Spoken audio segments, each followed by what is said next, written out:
have Excel finally with the Nadesco. So with that said, where should we position our troops? Oh, dearie me, let's do right here. Because we'll have increased defense. You're damn right we're gonna use that to our advantage.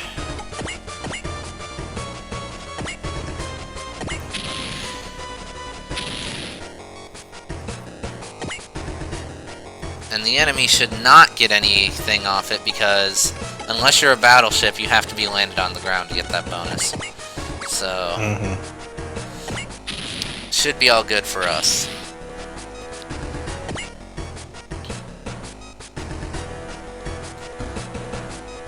Oh, you want to fucking tackle me, huh? Alright. You wanna go, bro? You wanna go, bro? Pretty much. They're just giving me free levels at this point.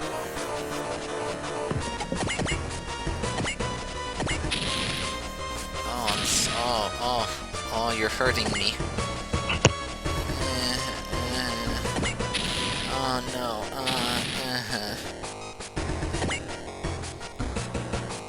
Oh, they actually surrounded me. These enemies aren't as rock stupid as I thought they were.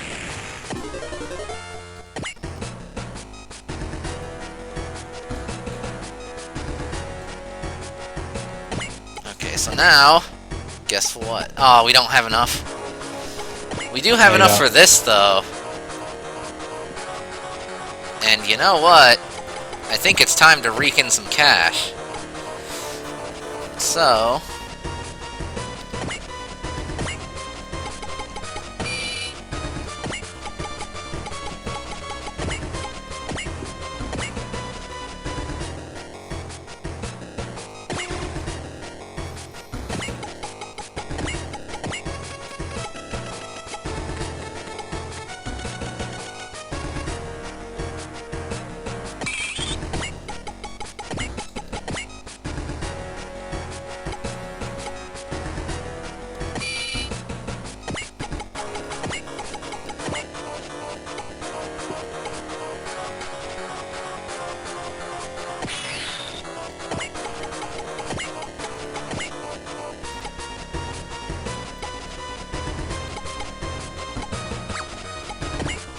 I know one of you had break. You did. And I know one of you had focus, too. I think it's the same chick who did.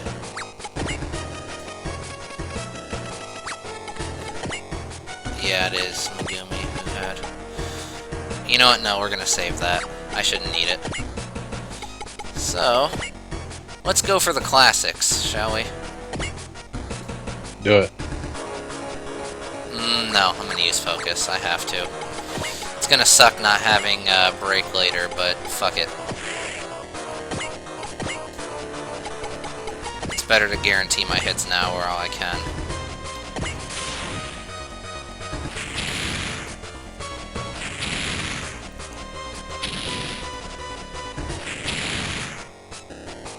Aw, baby.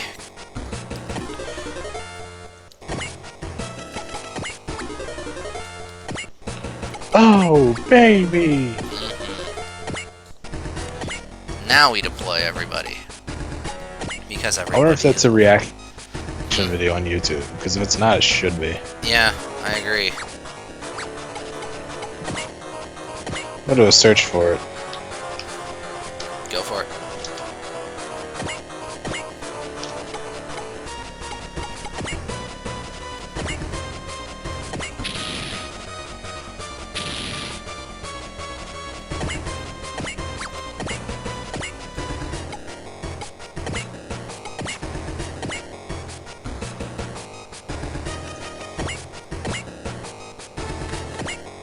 Well, this one's a video of top 5 most unpleasant Courage the Cowardly Dog moments. Oh, it might have the reaction that I'm looking for. Yeah, maybe. Never know. The first one was the friggin' like the wish tree's face suddenly appearing. Oh god. Well, when you think about it, it's a little creepy because all of a sudden the face just appears. Yeah.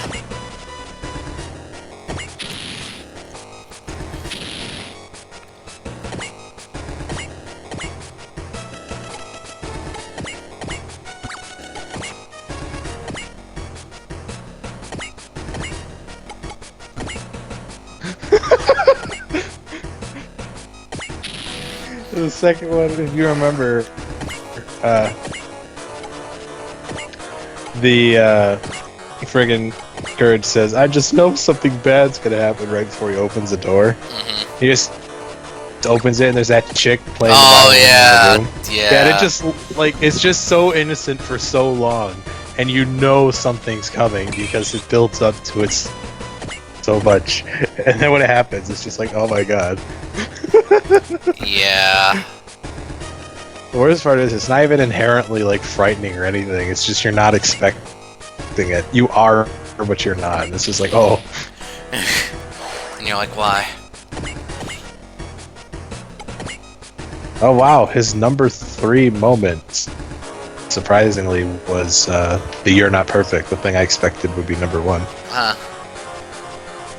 You're not perfect. Well, most people put that at number 1 because it's really freaky.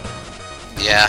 Like, it never really bothered me that much, but it's just like, now that I'm older and I'm analyzing it, what the hell is that?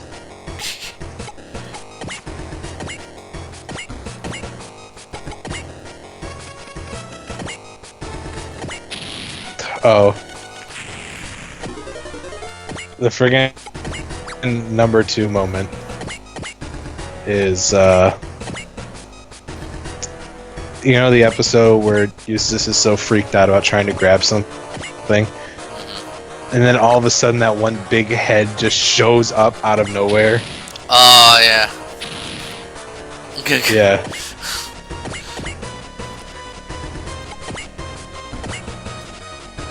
That was fun. That was...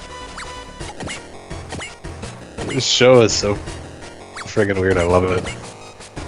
Everyone should love Courage. Yeah. Everyone.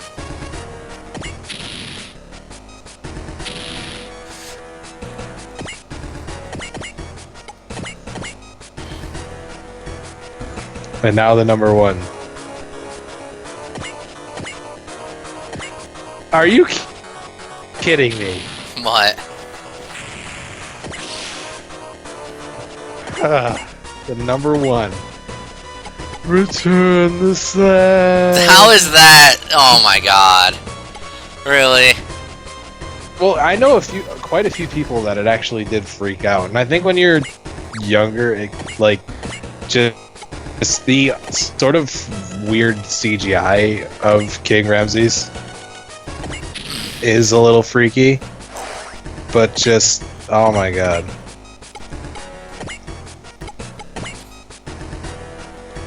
He's not even that freaky, honestly. Just He's number not. 1, really. Yeah, that doesn't deserve the number 1. My God, number it's like 1 would have every went... single. Huh. I was just saying, it's like every single friggin' cracked photoplasty ever, Yeah. except for like 2 that I've seen. My number 1 would have went with that chick behind the door, personally.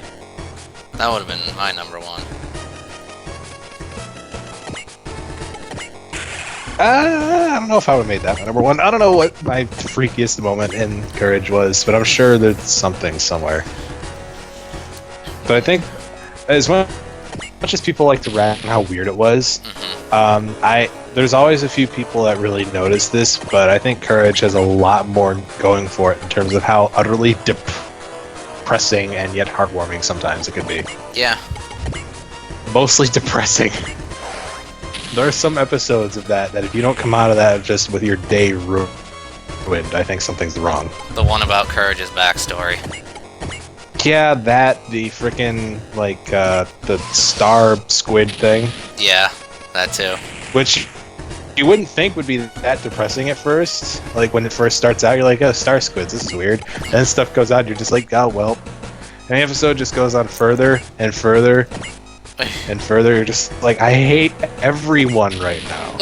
It has a nice ending, but it's like the ending is heartwarming in a sense, but it also sucks really hard. And you're just like, oh god. You're just like, why? I don't even really. It's like you want to ask why, but you realize that it's like why because it's really good. Pretty much.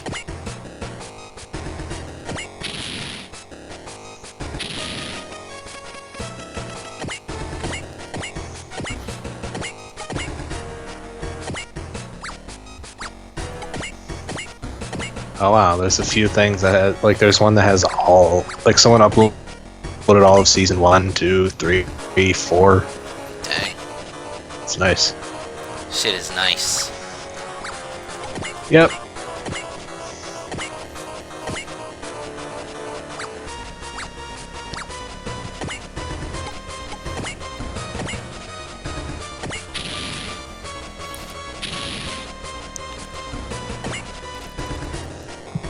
So at the moment, considering nothing's really happening, I'm going to take the time to mention a game that was gifted to me not that long ago. Alright. But not that long ago, I mean a couple days ago.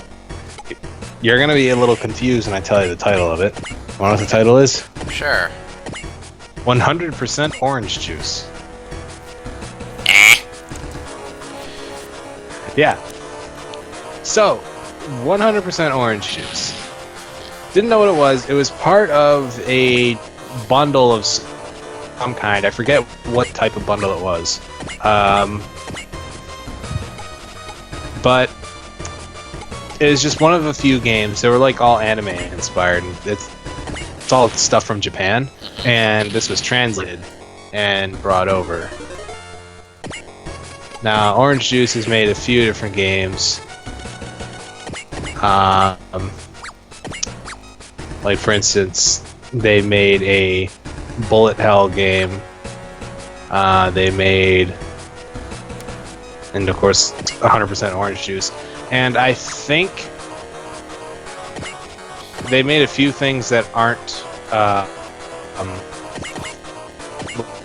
like, they made a few things that haven't been translated yet. So, what is 100% Orange Juice? Well, it's a collection of all of their characters from their games, put into one game, they interact with each other and everything, as part of a board game. And you're thinking, oh, a board game like Mario Party, right? Ah, that sounds fun. No! This is nothing like Mario Party. That sounds like a great plan. It's not. You see, I'm gonna start explaining. You're gonna be like, no, this sounds a lot like Mario Party. Right? Okay, so you have your characters, you pick your character, and on your turn, you roll the dice, and you move however many spaces, up to 6, and then you land on a square, and depending on what the square is, you either get stars, which are basically coins, you lose stars, depending when you land on these bonus or loss squares, you actually roll the dice again to determine how much you lose, and then there's some that warp you around. Stuff like that. Sounds all basic, right? Oh, but I actually left out a few details. First off, unlike Mario Party, once you complete 4 turns, or not 4 turns, once everyone does their turn and loops around, there's no mini game or anything like that. There are no mini games. There is no mini game. This is not a party game. It's a board game. It sounds this seems whatever. I mean, what's the objective? What's the interaction here? Why wouldn't I just play like Trouble or something? Well, you see, the character you pick has a pretty big impact. Every character has different stats. These stats are simply HP, attack, defense, and evasion. For example, one character has +1 attack, +2 evasion, and -1 defense. These stats come in handy for dice rolls. So, what dice rolls are these? Well, when you either run into another player, you have the option of stopping to fight them, or B, you land on a fight space. Now, you get into a battle, and it's basically just you roll the dice, whatever, and depending on what you roll.